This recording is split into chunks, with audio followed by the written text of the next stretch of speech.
Silang pendapat Menko Polhukam Mahfud MD dengan Komisi 3 DPR terus berlanjut Rabu besok, Saudara. Menko Polhukam Mahfud MD bertemu Komisi 3 DPR. Jelaskan soal gaduh transaksi 349 triliun rupiah.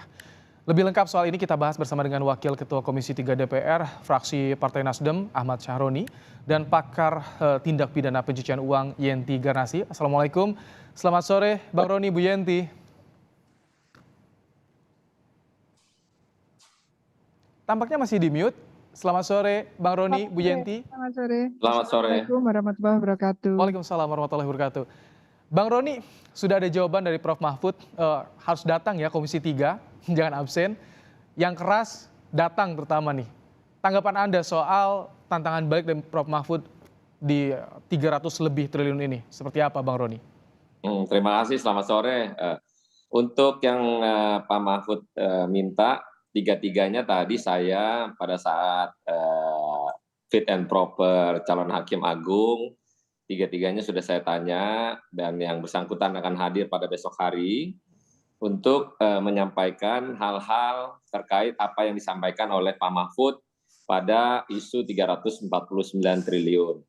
Nah, mungkin Pak Mahfud sedikit beda pandangan terkait dengan bahwa DPR, pemerintah bukan di bawah DPR. Nah, ini harus diluruskan agar narasinya tidak seolah-olah mendegradasi pemerintah. Tidak, kami sebagai perwakilan rakyat memanggil Pak Mahfud, Bu Menkyu, dan PPATK agar publik tidak dipusingkan dengan isu-isu terkait dengan 349 triliun ini. Nah, hari Rabu itu hasil keputusan akhir kalau memang titik temu secara pandangan dari kami sebagai perwakilan DPR dengan adanya rapat tersebut, kita akan menggunakan hak-hak sesuai dengan aturan tata tertib dengan MD3 yang berlaku agar supaya pandangannya tidak saling menyalahkan. Kami selaku DPR memberikan satu aspirasi kepada para pihak, terutama masyarakat, agar tidak bingung dengan isu yang lumayan fantastis ini. Baik, Bang Roni, kalau Anda tadi bilang meluruskan agar tidak bingung, tapi di rapat kemarin banyak yang mempertanyakan soal mengapa Prof. Mahfud menjelaskan ke publik. Nah, secara aturan sebenarnya itu sangat rahasia ya. Secara aturan. Tidak boleh dibuka, diungkap di publik sebelum ada verifikasi dari para pihak. Nah, ini yang membuat satu pertanyaan dari teman-teman, apakah data yang diberikan oleh PPATK kepada Komite Nasional TPPU ini bisa diungkap di publik? Secara aturan, itu tidak ada aturan untuk membuka itu kepada publik. Maka itu Komisi 3 besok akan meminta secara detail hasil laporan analisa dari PPATK kepada Pak Menko yang sudah diberikan. Nah, dari situ nanti kita bisa akan tahu langkah daripada apa yang disampaikan Pak Menko ini berdampak kepada kemana arahnya. Kalau kepada penegak hukum, harusnya nanti kita akan merekomendasikan dari apa yang kita terima untuk diberikan langsung kepada penegak hukum, yaitu ada 3 penegak hukum, KPK, kepolisian, dan kejaksaan. Baik, kalau Bu Yenti membacanya seperti apa Bu Yenti? Apakah arahnya ini jelas dan tadi yang dipertanyakan menyampaikan ke publik, apakah bisa dibaca juga sebagai trigger untuk memancing agar ada keseriusan dari APH? Ya, begini, memang di dalam Undang-Undang TPPU ya pasal 11 itu memang dikatakan bahwa pejabat atau pegawai PPATK, penyidik, penuntut umum, hakim, dan setiap orang yang memperoleh dokumen atau keterangan dalam rangka pelaksanaan tugasnya dalam hal ini adalah berkaitan dengan harta kekayaan yang mencurigakan itu harus merahasiakan memang ya. Jadi tidak boleh kalau dia membuka, kecuali di pengadilan ya.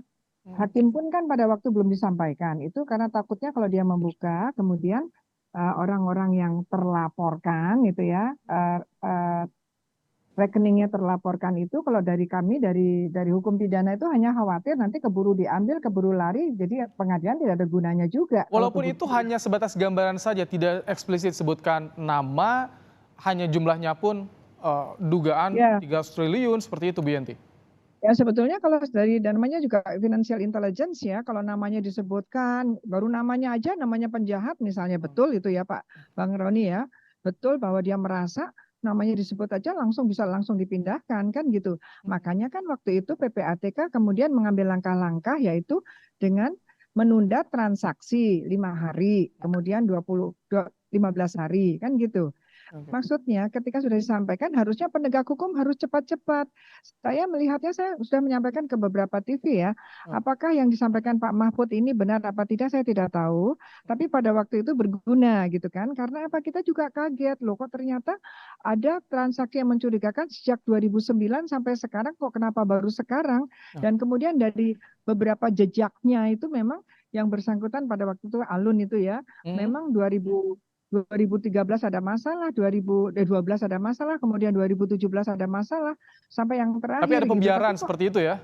ada pembiaran gitu, Oke. mungkin ada seperti itu. Tapi memang selama ini sering sekali disebutkan, misalnya PPATK mengatakan bahwa ada transaksi ASN muda, gitu kan gitu ya. Iya. Ada transaksi jumbo sekian ini, atau PPATK mengatakan kami sudah mengeluarkan transaksi yang mencurigakan, kirim Baik. kepada penegak hukum Kita sekian. Nah ini harusnya diatur, mungkin kan dari DPR itu mungkin ada undang-undang lebih dalam lagi sebetulnya yang dilarang itu sampai ada bagaimana. baik, Apakah Mbak Roni, sampai apakah detail tadi apa tidak? soal aturan tadi ketika masuk laporan ke PPATK itu seperti apa sih aturannya?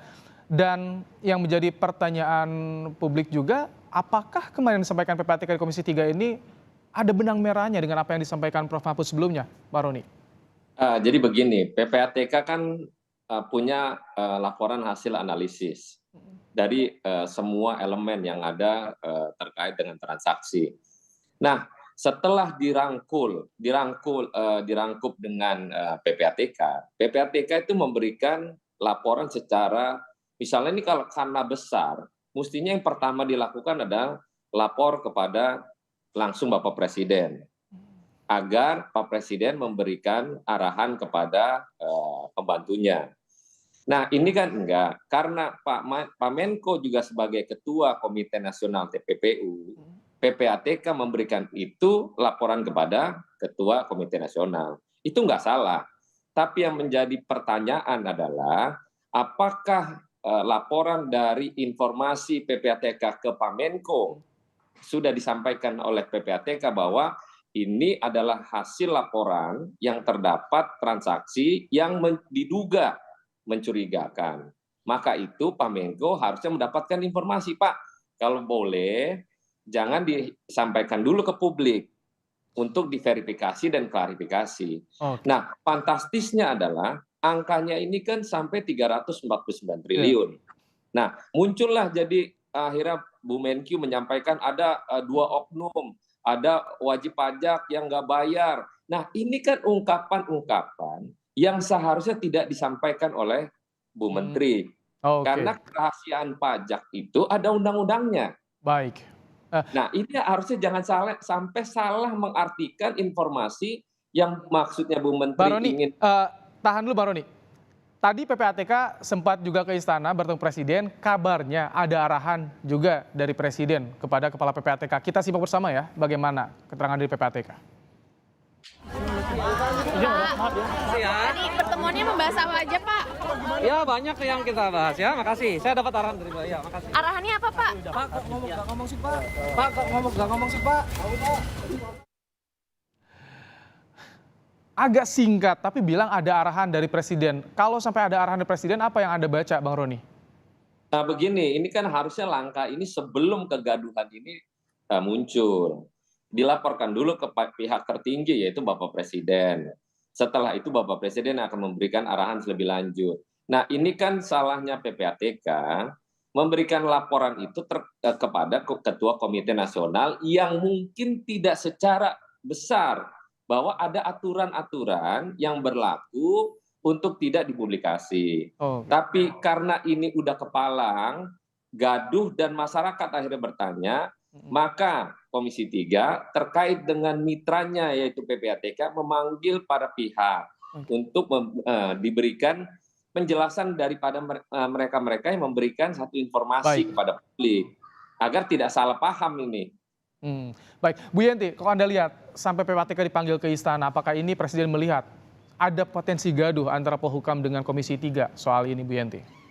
Ya kalau saya sih sudah sejak berapa ya, sejak 2 minggu yang lalu ketika ada ide ya, ada berita lah, info bahwa DPR akan memanggil ya, saya udah bilang sebetulnya sebelum dipanggil DPR, waktu itu masih KPK ya, karena LHKPN kan, KPK, Menteri Keuangan, PPATK itu semua di bawah Presiden harusnya dipanggil dulu gitu. Jadi sebelum menghadapkan waktu itu DPR sudah mulai ada suara-suara lah gitu ya. Kita aja tahu kok DPR memanggil, memang harusnya begitu. Sebelum besok dipanggil DPR ya harusnya ya ada pertemuan dulu, dipanggil semuanya dulu. Sekarang tambah Menko ya, ke waktu itu saya masih menyebutkan karena LHKPN itu. Nah sekarang ini kan juga nanti berkaitan dengan karena memang beritanya itu simpang siur lah, DPR sebagai wakilnya rakyat ya harus menengahi lah ini ya. Karena kan tiba-tiba memang PPATK kan mengatakan bahwa ini adalah awalnya bahkan mengatakan sekian orang dari pegawai Kemenkyu dari 67 menjadi 400 sekian. Kemudian dikatakan bahwa ini adalah dugaan TPPU. Sempat juga ada yang mengatakan tidak ada TPPU-nya, kemudian ada tapi tidak ada korupsinya. Kok bisa gitu sejak awal? Oke. Kalau mereka mengatakan juga PPATK bahwa ini hanya pajak dan bea cukai.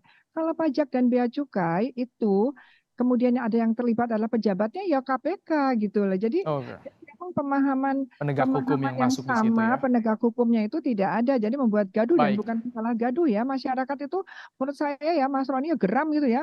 Ini Baik. gimana sih Kita berita kok tunggu ya, Bu bolak-balik Yenti. nggak sama? Iya. Di hari Rabu, apakah ada temuan Iya. baru, apakah ada informasi baru untuk menjawab pertanyaan publik selama ini? Terima kasih Ahmad Syahroni, Wakil Ketua Komisi 3 DPR dari fraksi Nasdem, dan juga Bu Yenti Garnasi, kasih. pakar TPPU telah menyampaikan pandangannya dalam program Kompas Petang sore hari ini. Sehat selalu, Terima kasih Bang Roni, Bang Bu Yenti. Roni. Terima kasih, Bang Bente. Roni Terima ya. kasih.